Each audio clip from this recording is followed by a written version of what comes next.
I've been a doctor for 23 years. 23 years of early mornings and late nights. Of the particular kind of exhaustion that doesn't come from long hours. It comes from carrying other people's fear inside your chest while keeping your face calm and composed, from learning slowly and painfully how to stand in the space between hope and honesty without losing your footing in either direction. I've delivered babies in the middle of the night, in rooms so full of joy it almost hurt to witness. I've held the hands of men and women taking their very last breath, trying to make sure the last human thing they felt was warmth. I've sat across from families.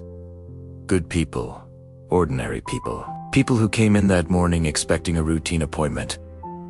And I've split their lives in half with a single sentence.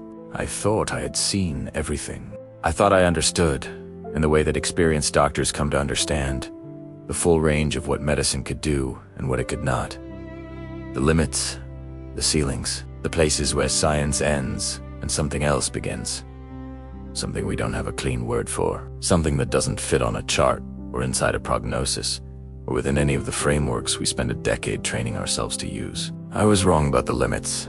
What happened to Michael Carter didn't just change how I practice medicine. It didn't just add another case to my memory, the way so many cases do, arriving, staying a while, fading slowly into the accumulation of years. What happened to Michael Carter changed how I understand what it means to be alive, what it means to fight, what it means to love someone so completely that your refusal to give up becomes, somehow, a medical variable. And I am still, years later, sitting here, telling you this.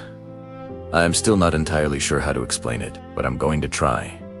Because Michael Carter deserves to have his story told. And because somewhere out there, right now, someone is sitting in a waiting room holding a cup of coffee that's gone cold, staring at a door, waiting for a doctor to come through it.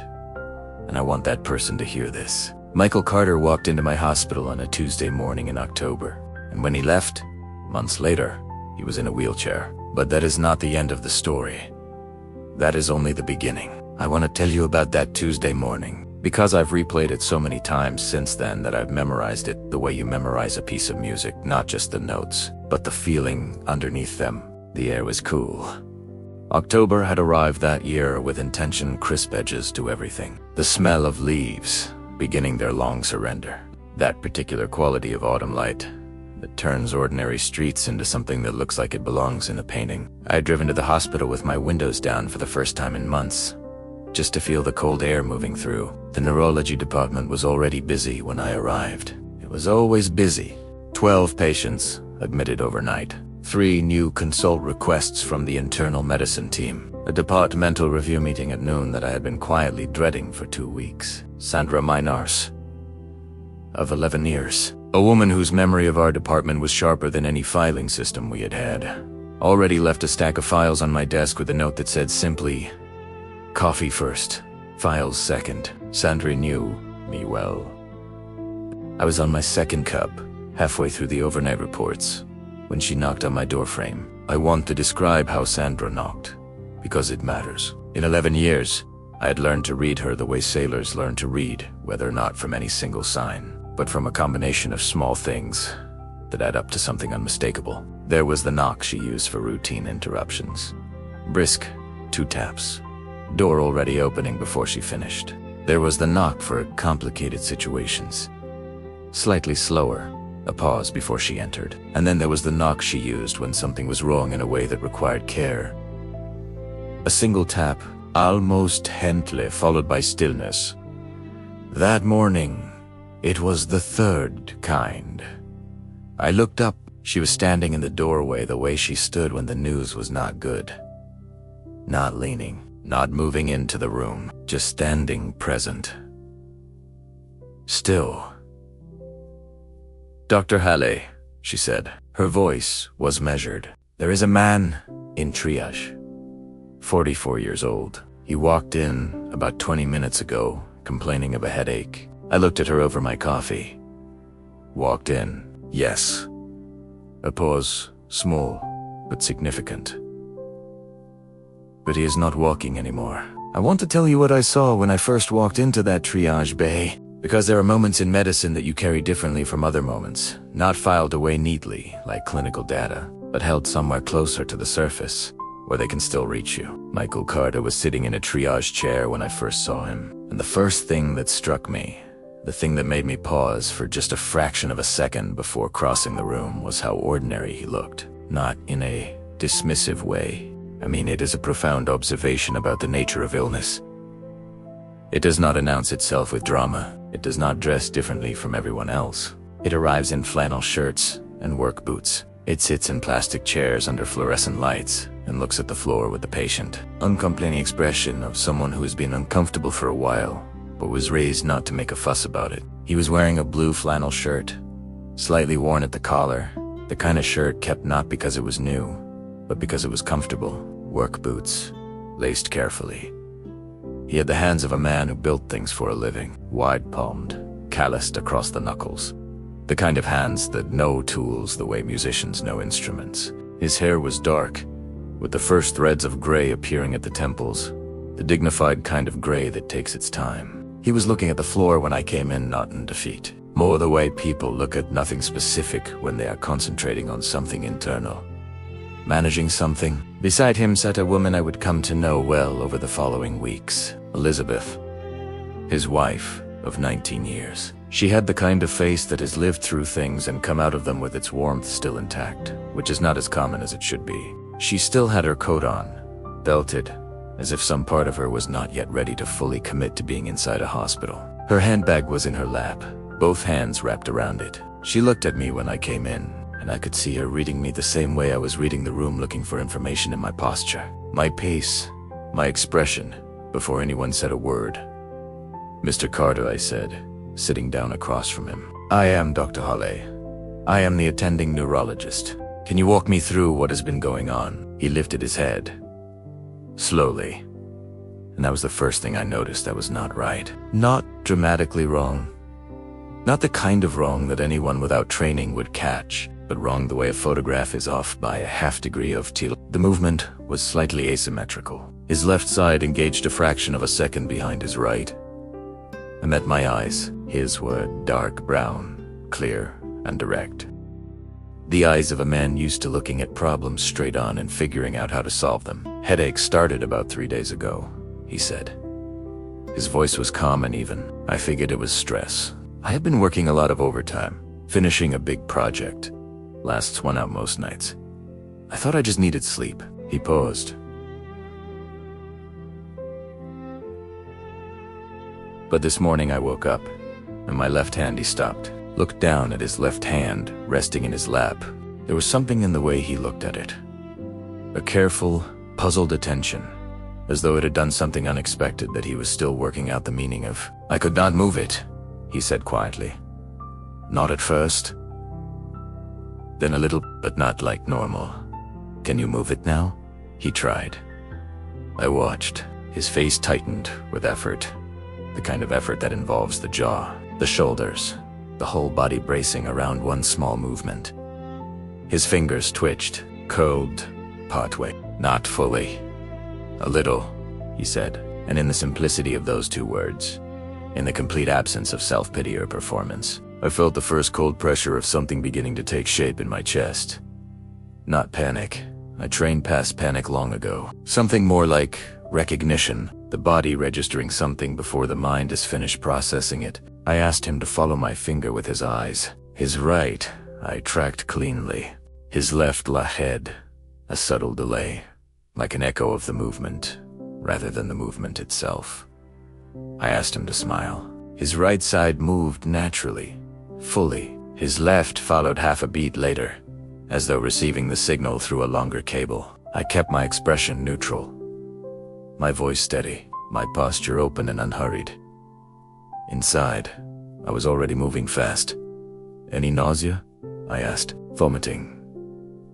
"Some nausea. Yesterday morning. I did not think much of it. Vision changes. Blurring. I considered some blurring on the left side. I thought I was tired." "Have you had headaches like this before?" "Never," he said. "That is actually why I came in.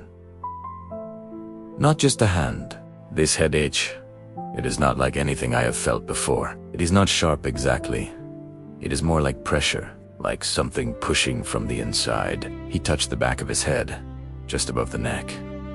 Here. Mostly here. The base of the skull, the back of the neck.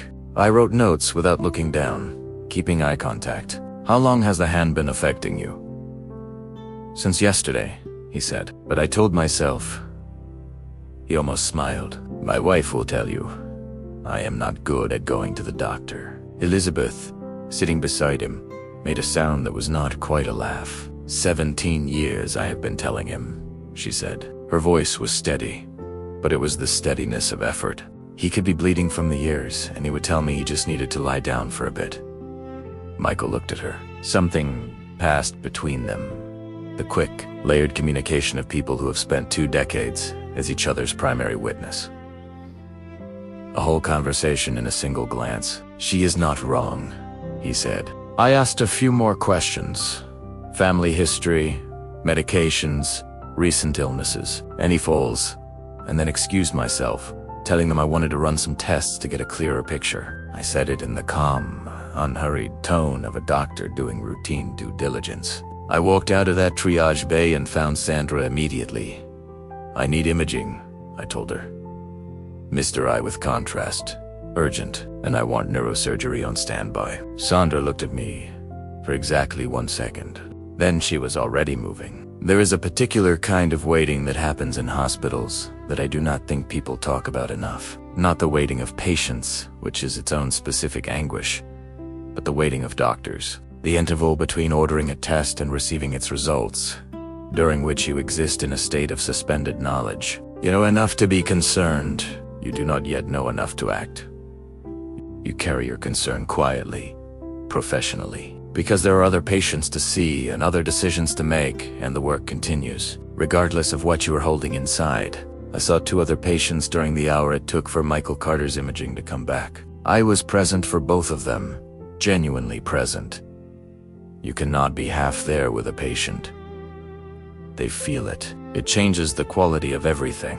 But underneath the presence, underneath the attentiveness, something waited. When Sandra came to find me, I excused myself and walked to the reading room with a steadiness I was consciously maintaining. Dr. Priya Mehta was already there.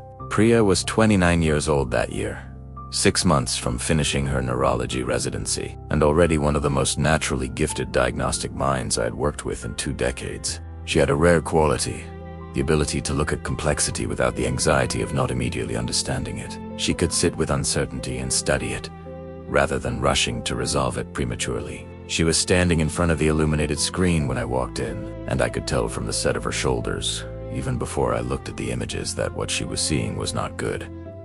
I came to stand beside her. We bought Luke. The brain is an extraordinary organ. Even in imaging, reduced to shades of gray and white and shadow, it carries a kind of presence. The density of it, the sheer intricacy of everything it contains and controls. I have looked at thousands of brain scans in my career. I can read them with the fluency of a practiced reader moving through familiar text. This scan stopped me the way a sentence you have never encountered before stops you. The mass was in the brainstem, specifically. And I use that word because precision matters here.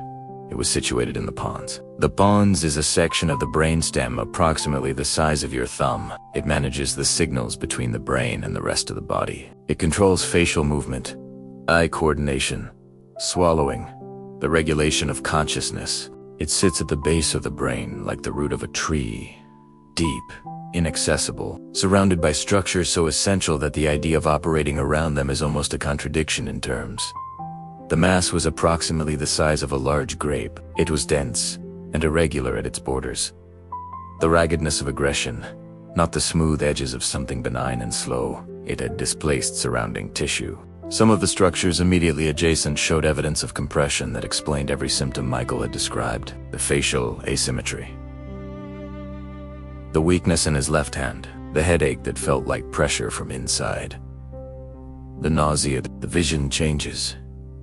It had been there for a while, building toward this moment, invisible and silent, until it was neither. Priya said very quietly, "Is that where I think it is?" "Yes," I said. A silence. The reading room was small and dim. Outside the closed door, the hospital continued its ordinary Tuesday sounds. The intercom, wheels on linoleum, the muffled rhythm of a busy institution continuing to function. "The location," Priya began. "I know," I said. She did not finish the sentence. She did not need to. The location said everything. The location meant that any surgical approach carried catastrophic risk. The location meant that the standard interventions available in other parts of the brain were not available here, or were available only in versions so compromised by risk that recommending them required an entirely different kind of calculation. We stood in front of that scan for a few more minutes, neither of us speaking, looking at it together, doing the work of accepting what we were seeing before. We had to go and say it out loud to someone who had no idea it was coming. "He walked in this morning," Priya said finally, softly. It was not a clinical observation. It was something else. The feeling you get when the gap between how someone appears and how sick they actually are is so large it creates a kind of vertigo. "I know," I said again, for the third time that morning, because I did not have anything better. There is no good way to deliver news like this. I have sat through workshops on Breaking Bad news. We all have. It is part of the training. The workshops are useful and well-intentioned, and ultimately insufficient, because no curriculum can fully prepare you for the specific human weight of a specific human moment. What the workshops give you is structure, a framework to inhabit when your instincts feel inadequate. What they cannot give you is the ability to make it not hurt, for them or for you. I walked toward the waiting area where the Carters had been moved during imaging.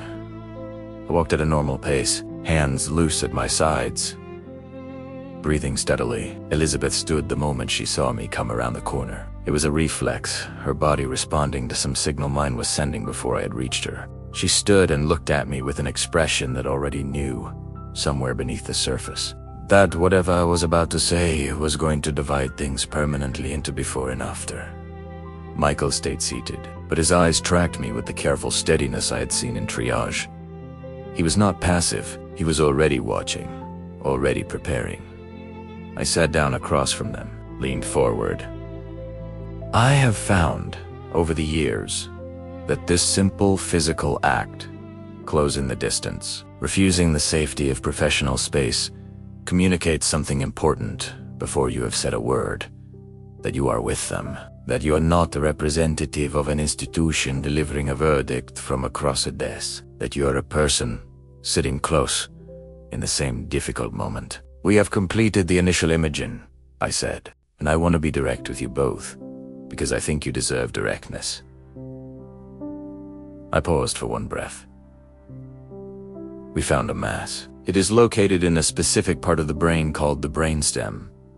At the base of the brain, that is the area that manages many of the body's basic functions, which is why you have been experiencing the symptoms you described. The silence that followed had weight. Elizabeth's hand moved to her mouth quietly. Privately, a hand rising as if to keep something in. Michael held my gaze. His expression did not collapse. It went still in a way that is different from composure. A deeper stillness, the kind that comes from the same place as courage. "Is it cancer?" he asked. "We need a biopsy to confirm this specific type," I said. "But the imaging is consistent with a high-grade glioma, an aggressive form of tumor." The word aggressive sat in the air between us. Elizabeth's breath came out in something that was not quite a sound. Michael did not look away from me. "Can you operate?" he asked. "The location makes conventional surgery extremely high risk," I said. "I want to bring in our head of neurosurgery and our full oncology team. We are going to look at every option available. There are real pathways forward, and I want to be honest. This is a serious diagnosis. There are no questions I will not answer." Another silence. Micah glanced at Elizabeth. She was looking at him, tears running silently down her face, making no sound. He reached over and placed his right hand over both of hers, wrapped around her bag and held them there. Then he looked back at me. "We have 2 kids," he said. 13 and 16. You said it the way you state a fact that explains everything else. A context. A reason. My wife, she has not worked since the second one was born. She runs everything at home. She's the one who... He stopped, swallowed carefully. He looked at Elizabeth. Something moved through his face. Not despair exactly. Something older and quieter. The recognition of what was at stake, without needing to be spoken to be fully present in the room. Whatever happens, he said, and now he looked back at me, and his voice was so steady it almost broke something in me. Whatever happens, I just want more time. Not years, necessarily. I'm not greedy about it. I know that might sound. He paused, composing the words with the care of a man who means exactly what he says.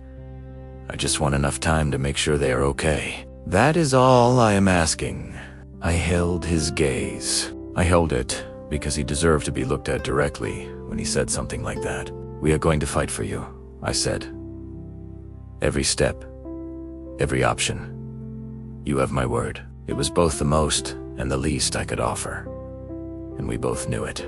The next 72 hours were a storm conducted largely out of sight of the Carters. Turning their full attention toward a single problem, I called Alicia Rowe's office that afternoon. Alicia was our head of neurosurgery. 12 years into a career that had earned her a reputation for doing the work other surgeons turned down not recklessly, but with a precision and nerve that made the technically impossible merely extraordinarily difficult. She was small and methodical, wore her hair in a neat braid, and ate the same lunch at her desk. Every single day, a habit, she claimed, was a deliberate act of routine in a specialty that offered very little of it. She reviewed the scans twice before she said anything. I stood beside her and let her look. The location, she said finally. I know. The tumor is infiltrating the pons. She pointed 2 specific areas on the screen. Here and here. The dorsal aspect. Any surgical access would require approaching through. She paused, calculating. There is no clean approach. Any margin we attempt creates immediate risk to cardiac regulation, respiratory function, consciousness. She set down the images and looked at me. If I operate and something goes wrong on the table, we are talking about catastrophic outcomes. Immediate. Irreversible. I cannot ethically recommend resection then. What do we do? Priya asked from the corner. Alicia turned and looked at her with the measured patience of someone used to being asked questions she did not want to answer. We do what we can, she said. Targeted radiation to the tumor site. We evaluate for any clinical trial he might qualify for. We manage symptoms aggressively. She paused. We buy time. Time. There was that word again. The same word Michael Carter had used in the consultation room, in his quiet, careful voice. More time. I want to tell you about the first weeks of Michael's treatment, because they matter, not just medically, but in the way that the texture of a person's life matters when you are trying to understand them, when you are trying to understand what happens next. He started radiation that Thursday. Priya and I walked him through the process the day before. What to expect. What was normal? What to watch for? We gave him reading material. He came back the next morning with questions. Specific questions.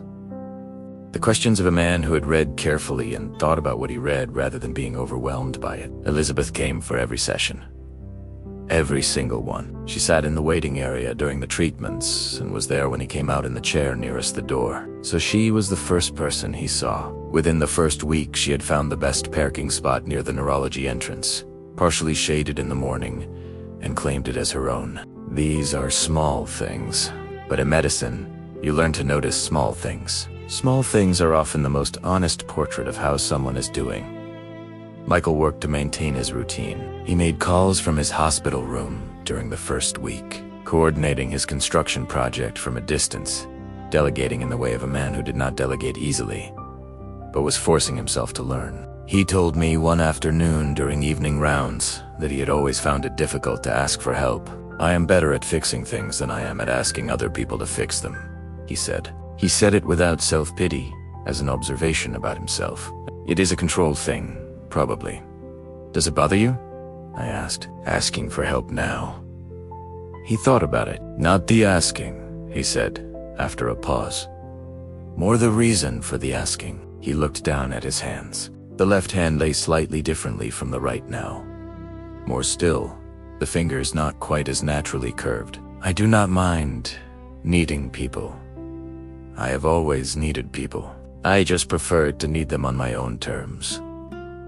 There was a quiet courage in those rooms, those evenings, a man in a hospital gown talking about control and terms, in a situation that had removed every term he thought he had, and doing it without bitterness. Elizabeth, on the evenings, she was still there, would sometimes be talking softly on her phone in the corridor when I arrived, to her sister. I later learned who was managing pickups and school schedules and the particular logistics of a household trying to maintain normalcy for two teenagers. She always ended the call quickly when she saw me coming.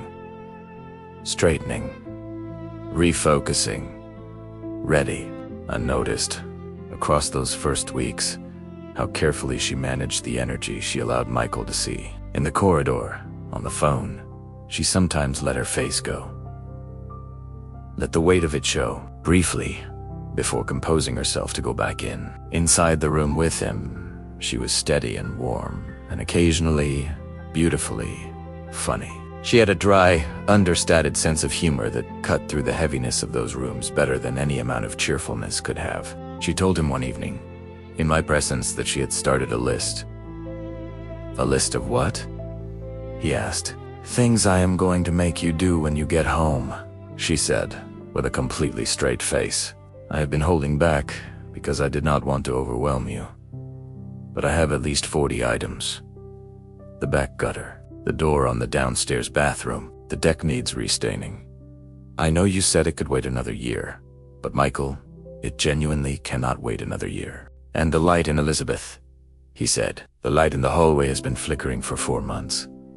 Elizabeth, I'm just saying there is a lot waiting for you. She picked up a coffee cup with complete serenity. Strong motivation to get better. He looked at her for a moment. Then he shook his head slowly, and he laughed. And the laugh was so real, so fully him. So present in that small hospital room, it was one of the best sounds I had heard in a very long time. I walked out of that room that evening, feeling something I was careful not to name too specifically. Something that might have been hope. Something I had learned over 23 years to hold very lightly. 3 weeks into treatment, Michael's scans showed something we had not expected. Modest and exactly the kind of result that experienced oncologists train themselves to receive without celebration. Because medicine has a particular, and at times almost cruel way of offering small improvements before a larger reversal. But the scans were showing it. Undeniably, the swelling around the tumor had reduced. The compression on surrounding tissue was marginally less severe. His symptoms had not worsened, and in some small, measurable ways had actually improved. Not normally, but more. Alicia reviewed the scans and was professionally measured in her response. It is a response, she said. We should not overinterpret it. A pause. But it is a response. Priya, standing behind us, said nothing. But when I glanced at her, her expression said everything none of us were saying out loud. I went to tell the Carters that evening. I told them that the tumor was responding to treatment, that it was early, and we were cautious, and there was a long way to go. But that this was a good sign, that we would keep going. Michael listened, nodded, and then, very quietly, he said, "Good. Because I have a gutter to fix." Elizabeth put her head in her hands and laughed. I want you to know that what came next was not something I saw coming. I have replayed those weeks many times, looking for signs I missed, things I should have recognized sooner. I do not think there were signs. I think sometimes the body gives you a brief window of optimism before it closes it, and no amount of experience teaches you to predict when that will happen. It was a Thursday morning in the 4th week of treatment. 4 in the morning. The overnight nurse, a calm and steady man named Raphael, who had worked night shifts in neurology for 6 years and was not given to a necessary urgency, called Sandra's emergency line because what he was seeing was beyond anything that could wait. Michael Carter had woken Raphael at 3:45 by pressing his call button. When Raphael arrived, Michael told him in a voice that was quiet and controlled that he could not feel his legs. Not reduced sensation. Then checked again. Then called. I arrived at the hospital at 4:30. The emergency scan was already running. I stood in the hallway outside the imaging suite, and I felt for the first time in this case something I recognized as fear. Not the professional, managed version. Not the controlled concern that drives good clinical decisions. Something more personal. The fear of a person confronting the possibility that they are about to lose something they have started without meaning to, without permission to care about. The scan results came back within the hour. The tumor had bled into itself. Hemorrhagic transformation. A development where the internal structure of the tumor undergoes a catastrophic change, causing bleeding within the mass that dramatically accelerates damage to surrounding tissue. The compression on the brainstem structures was significantly more severe than before. The 3 weeks of cautious improvement. The laugh in the hospital room. The list of things waiting at home. All of it was being undone in the space of a few hours by something none of us had the power to prevent. The next 48 hours are difficult for me to move through. Even now. They happened the way terrible things sometimes happen, not in one catastrophic moment, but in increments, each one arriving just far enough from the last that you keep recalibrating, keep adjusting what you are bracing for, until you realize you have moved very far from where you started, and the distance is staggering. Michael was transferred to the intensive care unit that morning. His speech became slow and slurred. The words were there. The intention was there, but the signals were traveling through a more damaged pathway than the day before. By afternoon, his left side was significantly weaker. By evening, swallowing had become unsafe, and the decision was made to place a feeding tube. He was awake for that conversation. He was awake and present and understood what it meant. He nodded when Alicia explained it. He looked at Elizabeth when she explained it, and Elizabeth held his gaze with the steadiness of someone who had decided, somewhere very deep inside herself, that she was not going to let him see her break. She held it. I watched her hold it, and I thought about what that costs. Elizabeth did not leave. Through that night and every night after, she was there. She had been given special permission to stay beyond visiting hours, a decision I made without consulting administration, and one I would make again without hesitation. She slept in the chair beside his bed. She had brought a pillow from home on the second day, and a blanket on the third. She had coordinated everything at home by phone, her sister managing the children, a neighbor handling the school run, a colleague of Michael's named Danny who had, without being asked, organized rotating coverage for the construction project, and was sending updates that Elizabeth read quietly to Michael each evening, keeping him connected to the world outside. I came in for morning rounds at 6 each day. Elizabeth was always already awake. I do not know whether she slept in the full sense or whether she existed in some threshold state, eyes closed, body resting, but awareness never fully absent from the room. Each morning when I arrived, she was upright in the chair, her blanket folded in her lap, watching him breathe. Each morning I sat across from her and updated her on his status. Each morning she listened, nodded, asked precise and intelligent questions, and thanked me. One morning, it was around the 5th day in the ICU. She asked me directly, "Is he going to make it?" No softness in the question. No request for comfort. The question of someone who needed the truth and had the strength to receive it. I sat down. "He is in a very critical stage," I said. "The next few days will tell us a great deal about how his body responds to what has happened." I paused. I am not going to pretend I am not worried. I am, but I am also not giving up, and neither is this team. She looked at Michael. A was asleep, a sedated, medicated sleep, his chest rising and falling with the rhythm of the ventilator. They had connected the previous day when his breathing had become labored. "He fixed everything," Elizabeth said softly. Not to me exactly. Not to anyone specific, just out loud. Like something that needed to exist in the air of that room. In our house. When we bought it, we were 26. We had no money. We got this complete wreck of a house because it was what we could afford. The roof leaked in 3 places. The kitchen was from 1970. One of the windows would not close, and Michael Justy came home after work every day, and he worked on it. Methodically, he had a list, and he went through it, one thing at a time.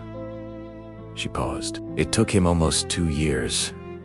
He told me once that he wanted to give us something solid to stand on. She said the words carefully, as though handling them.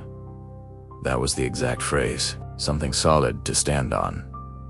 She looked at his face, at the tubes and monitors and the evidence of everything happening to him. He is not done doing that, she said. He is not done. I did not say anything. There are moments in medicine, in life, when the most respectful thing you can do is witness without diminishing. By the end of his 5th week in the hospital, Michael Carter was unresponsive for most of the day. I want to be honest about what this period looked like, because it is important, not for dramatic effect, but because what happened afterward only makes sense against the backdrop of how dark things had actually become. He would occasionally surface brief windows, narrowing with each day, where some signal reached him and he came briefly back. In those windows, he might follow a light with his eyes. He might turn his head slightly toward Elizabeth's voice when she spoke to him with her hand on his... Once I was present for this. He responded to her voice with a slight increase in pressure from his fingers against hers. That response has no medical name, but anyone who has sat at a bedside understands what it means. The windows were getting shorter, and the long stretches where he was simply absent, somewhere inside himself in a place we could not reach, were getting longer. His body was doing what bodies do when they are running out of room to compensate. His vitals required increasing intervention to maintain. His nutrition came entirely through the tube. He was receiving medications to manage swelling, inflammation, and seizure risk, a complex equilibrium of interventions, keeping him metabolically stable while the underlying process continued. Alicia pulled me aside on a Friday afternoon. She chose a spot in the hallway, far enough from any open doors that we could not be overheard. That told me everything about the nature of the conversation before it started. "Jonathan," she said, my first name. Alicia almost never used my first name. "We need to have a conversation with the family about next steps." I knew what she meant. In the careful, ethical, deeply human language of palliative care, next steps is the phrase that encompasses decisions about the appropriate limits of intervention, about the point at which the continuation of aggressive treatment crosses from serving a patient's welfare to prolonging their suffering. These are not easy conversations, and the difficulty of them is not a weakness in medicine but a feature of its humanity. She was right to raise it. "Give me until Monday," I said. She looked at me steadily, the look of a colleague who knows you well enough to know when you are being professionally sound and when you are being personally invested. "Do not do this to yourself," she said quietly. "Not unkindly. With genuine care, the kind of care you reserve for people you respect." "Monday," I said. She held my gaze for a long moment. Then she nodded once, without another word, and walked away. I stood in that hallway afterward and tried to examine what I was doing. I am rigorous about self-examination, about the difference between clinical intuition, which has legitimate value, and emotional attachment, which can compromise judgment. I tried to determine whether my request was the former or the latter. I could not cleanly separate them. What I knew, what I felt, what 23 years of sitting at bedsides had built into something functioning almost like an additional sense, was that something in Michael Carter's case was not finished. I could not quantify that. I could not chart it or cite a study. It was something older and less precise than data. And I have learned, over the years, not to automatically discard what resists quantification. "Monday," I had said. What happened Saturday changed everything. Saturday evening in a hospital has a particular quality that weekdays do not. The building does not empty hospitals, never empty, but it shifts. The institutional busyness of weekdays gives way to something quieter, a different rhythm, the hum of essential systems continuing while the supplementary noise recedes. Longer shadows in the corridors, a certain quality of silence in the rooms where patients lie, the night settling around them like something patient. I was in my office at 7 in the evening, working through documentation that had accumulated during the week. The kind of work that requires enough concentration to prevent you from doing anything else, but not enough to stop you from thinking. I had been thinking, off and on all day, about Monday, about the conversation I would have to have. About Elizabeth's face on the morning she had asked me directly. About Michael saying quietly that he just wanted enough time. My phone rang. I looked at the screen. Sandra. She was technically off duty on Saturday evenings. She called anyway. "Dr. Halle?" she said, and her voice was something I had never heard from her before in 11 years. A kind of controlled disbelief, a containment of something too significant to fully express. "You need to come to Mr. Carter's room." "What is happening?" I asked. I was already standing, already reaching for my jacket. "He is awake," she said. "He asked for water." I did not run. You do not run in hospitals. It creates alarm, changes the emotional temperature of a ward in ways that take time to settle. But the pace I maintained down that corridor was the fastest I had walked in a very long time, and I was aware of my own heartbeat in a way I am not usually aware of it. The door to Michael's room was slightly open. The light inside was the warm yellow of a bedside lamp, rather than the overhead fluorescent, which meant someone had thought to switch it, which meant I pushed the door open. Elizabeth was on her feet, standing at the side of his bed with a posture I had not seen from her in weeks, fully upright. Not the careful stooped posture of chronic vigil, but completely upright, one hand on the bed rail and the other pressed flat against her sternum as though she needed to hold her own chest together from the outside. Michael Carter was looking at the door when I came in, not toward the sound of it. At the door, waiting for it. His eyes tracked my entrance with focus, with the specific, directed quality of a gaze that knows where it is, and where it is looking, and why. I stopped just inside the door. Those eyes found mine and held Tim, and in that moment, in that single, wordless moment, something happened that I will spend the rest of my professional life struggling to adequately describe. The man who had been unresponsive for the better part of 2 days. The man whose brainstem carried a tumor that had hemorrhaged into itself. The man for whom I had been preparing all day to have a conversation about limits and next steps and the kindness of letting go. That man was looking at me, clearly, directly, with recognition in his eyes. "Dr. Halle," he said. His voice was slow, heavy, like something carried from a long distance, slurred at the edges, the words shaped through effort, but it was his voice, his specific, careful, chosen voice. Directed at me, he knew who I was. He knew where he was. He was present. "Michael," I said. My own voice was steadier than I felt. I crossed the room and sat beside him, reaching for his wrist. Pulse check, pure reflex. And as I did, his hand turned slightly under mine. The left end a small, effortful, deliberate movement, an acknowledgement. "My legs," he said. He looked down at them under the blanket. "Cannot feel them." "I know," I said. He looked back at me. His eyes were profoundly tired, the exhaustion of someone who has traveled somewhere very far and difficult and come back, but they were clear. "Present he's, but I am here," he said. "Yes," I said, and I held his gaze, and I was aware that my voice was not entirely what it would normally be. "You are here." I ordered repeat imaging that night, and I looked at every millimeter of what they showed with a methodical attention that I was using, partly to keep myself anchored, because what I found, what was there, measurably, in the imaging, was not what I had expected. Not dramatic, not the kind of result that makes a radiologist call you at home, not the kind of finding you write up with words like remarkable or unprecedented, but there, real, reproducible across multiple sequences, an area of the tumor, a specific region within the pons, that had appeared on every previous scan as dense, active, and aggressively infiltrating, showed a changed signal pattern, a change in the imaging characteristics that radiologists use to assess metabolic activity within a tumor. The change was subtle, the kind of thing that required knowing what you were looking for. Another reader, in another context, might have noted it as a minor variation and moved past. I looked at it for a long time. Then I called Alicia. She arrived at 11. We stood in front of the scans together, brought up the previous imaging for comparison, went through everything systematically.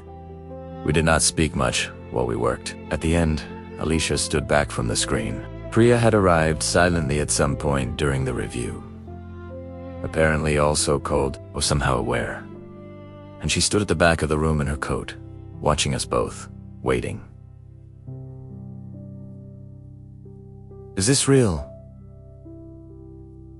Priya asked, very quietly, the question everyone in the room was holding. "The imaging is real," Alicia said, carefully, with the appropriate caution of someone who has been in medicine long enough to know that the most dangerous moments are the ones when you most want to believe. Nobody said anything for a moment. "I want a full repeat in 48 hours, Alicia said finally. "Complete neuro-oncology review Monday morning." First thing, every relevant specialist in that room. She turned from the screen, and then, just before she left, she paused with her back to us. "Do not say anything to the family yet," she said. "Not until we understand what we are looking at." She left. Priya and I stood in the dim room. "What do you think it is?" "Priya? Ask it." I thought about it. Honestly, about what I had read in the sleepless hours of the previous week, about cases of spontaneous tumor regression, a phenomenon so rare that most oncologists encounter it once in an entire career. If at all, cases where the body's immune system, triggered by some combination of factors still not fully understood, inflammation, a shift in the cellular environment around the tumor, something turns its resources against the mass itself. Cases where what appears to be a terminal progression encounters, from within the body, something that pushes back. It happens. It is documented. It is real. It is also not predictable, not reproducible, not something medicine has yet learned to reliably cause or control. It exists at the edge of our understanding, at the border between what we can explain and what we can only observe. "I do not know," I said, and I meant it. And I sat in that room for another hour after Priya left, reading, reviewing, thinking, and not arriving at any conclusion that felt fully adequate to what I had seen. The 48 hours that followed were the most carefully observed 48 hours of my career. Every member of Michael's care team was repositioned and briefed. Vitals monitoring was intensified. A new baseline of neurological assessment was established against which every subsequent observation would be compared. The team moved with the quiet efficiency of people who have done difficult things for a long time, not excited, not prematurely optimistic, but rigorously present, determined to see clearly whatever there was to see. On Sunday morning, Michael spoke to Elizabeth for approximately 20 minutes. She told him about a football game one of them had played the day before, a school project the younger one was finishing. Small, ordinary domestic details that were, in that context, anything but small. He listened. He responded. He was there. In the afternoon, he asked for the window blind to be adjusted so he could see more of the sky. Sandra mentioned this during rounds, and I found it unexpectedly affecting. The wanting to see the sky, the reaching toward the outside world, toward light, toward continuity with something beyond the room. It's a metome, and I am aware a clinician should be careful about such interpretations, to be the gesture of someone who is not finished with the world. The neuro-oncology review on Monday morning was the most intensely focused meeting I had attended in my career. 7 physicians, one of the most complex brainstem tumor cases any of them had encountered, and a set of findings that nobody in the room was prepared to characterize simply. The arguments were rigorous and honest. One senior oncologist, Dr. Patel, 20 years treating brainstem tumors. His skepticism worn as a professional obligation argued for extreme caution. A period of apparent stability in the context of a high-grade brainstem glioma could represent many things. It did not necessarily predict sustained improvement. He was right to argue it. He was doing exactly what the scientific integrity of medicine requires. 2 other oncologists argued that the change was consistent and reproducible across imaging sequences in a way that reduced the probability of artifact, that the concurrent clinical improvement, Michael awake, speaking, responsive, was meaningful data that could not simply be separated from the imaging findings. "We continue," she said. "We intensify the targeted protocol. We watch with every tool we have. We do not change our clinical posture toward this patient. He is still in critical condition, and we treat him accordingly. but we do not change the direction either. She looked around the table. This man is fighting, she said. Our job is to not stop fighting alongside him. What came next was not a miracle in the cinematic sense of that word. It was not sudden. It was not clean. It did not arrive in a single morning of restored function and tearful reunions. It was slow and hard, and involved setbacks that made us recalibrate, and days that felt like regression, and a grinding forward motion that required everyone in that story, Michael. Elizabeth, the medical team, the family holding things together at home, to sustain an effort they had already been sustaining past its expected limit, but it was forward. The repeat imaging 2 weeks later showed something that even Dr. Patel characterized as statistically unusual. The area of change signal had not contracted. In some sequences, it appeared marginally expanded. The pattern was becoming harder to attribute to transience. 3 weeks after the Saturday night, when Michael had first opened his eyes and asked for water, he completed a full sentence in speech therapy for the first time since his deterioration. 4 weeks after that Saturday night, A told a joke. It was not a particularly good joke. The physical therapist, a young woman named Kara, who had worked with him every weekday, and whose patient optimism had been severely tested during the darkest weeks, laughed anyway, with the genuine laughter of surprise and relief. Elizabeth, who was present, covered her mouth with both hands. I want to talk about week 8, because it was the week of the hands. Michael had, throughout his treatment, maintained some movement in his right hand. The damage to the left side, the left hand that had first moved wrongly on that Tuesday morning in October. The hand whose strangeness had brought him to the hospital had remained more significantly affected. There was partial sensation. There was some movement, but the fine motor control. The fluid response of a hand that had spent decades learning tools and building things was absent. On a Thursday afternoon in week 8, Kara called me to come in because something had happened that she wanted me to see in real time rather than in a report. I came in to find Michael holding a pen. Not holding it dramatically. Not holding it with his whole face concentrated in effort. Holding it the way you hold a pen when you write something down, naturally, comfortably, the object familiar in the hand. I picked it up off the table, he said when he saw me looking. He turned the pen between his fingers, slowly, controlled, intentional. Kara did not give it to me. It was just there, and I reached for it, and he looked at his hand. At the pen. At the left hand that 5 weeks earlier had been almost completely unresponsive to his requests. It was just there, aside again. Kara was standing against the wall. She had the expression of someone who has been doing a hard job for a long time and has just been reminded why. Primera. Sate down. I asked Michael to write something. He looked at me for a moment, considering, then looked down at the notepad on his tray table, and slowly, carefully, with visible effort and occasional hesitation, wrote 4 words. He turned the pad so I could read it. Still here. Not done.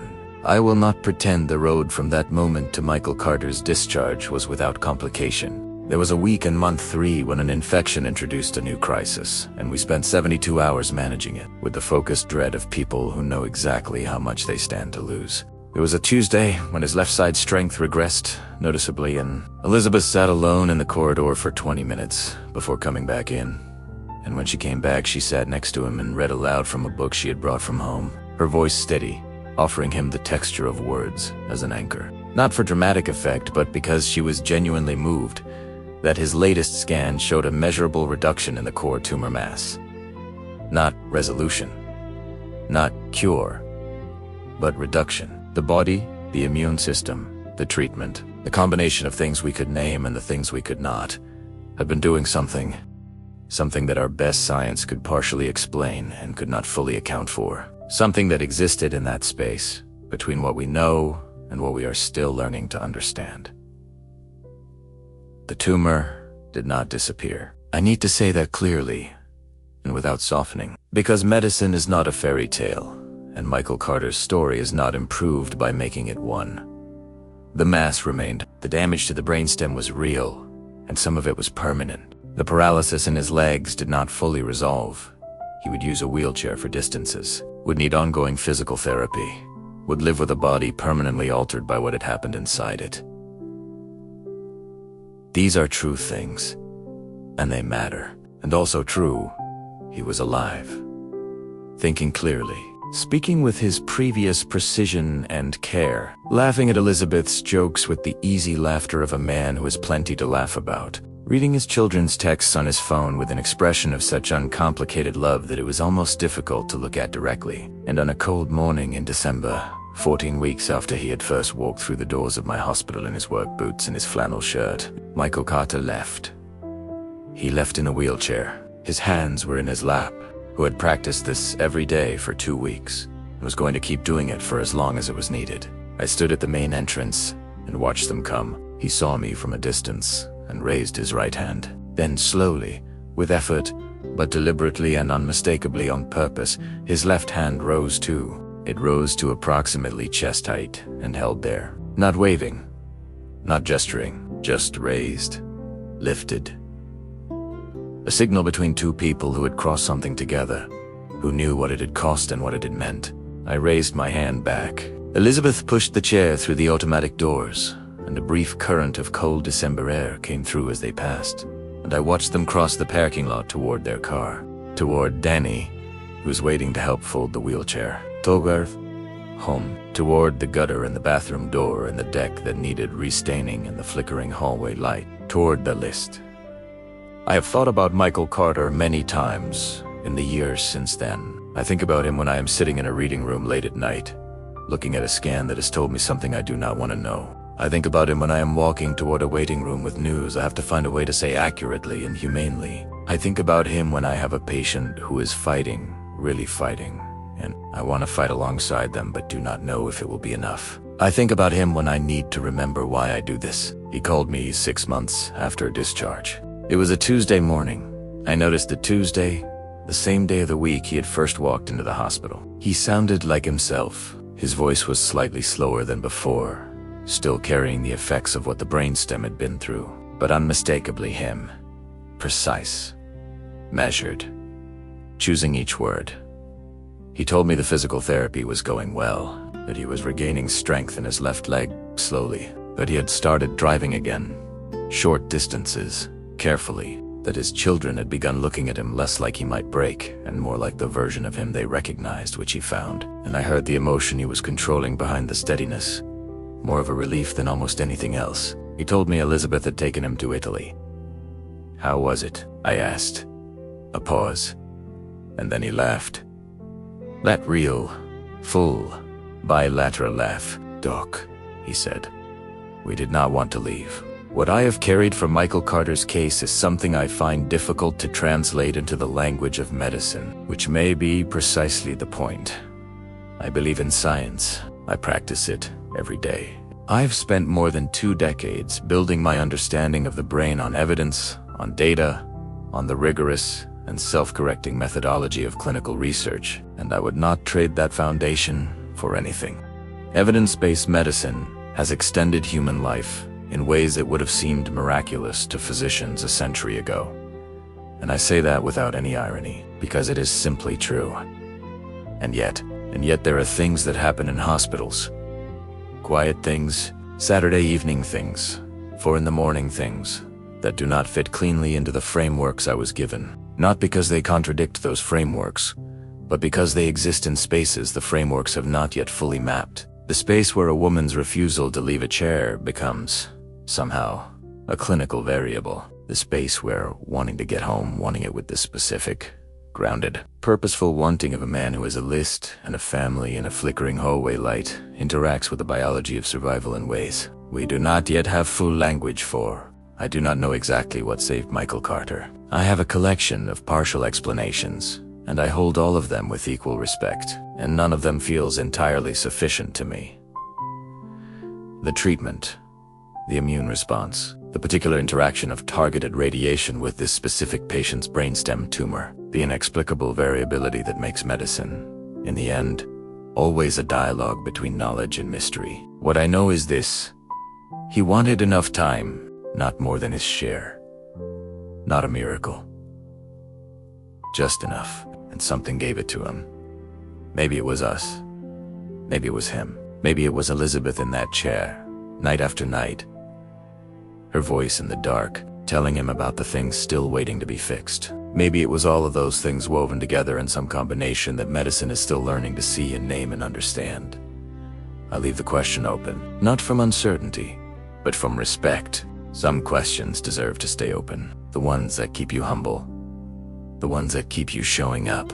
The last time I saw Michael Carter in person, he was crossing the hospital parking lot. He had come in for a routine follow-up, one of the scheduled imaging reviews that he would continue to have at regular intervals, and I happened to be near the entrance when they arrived. He was walking.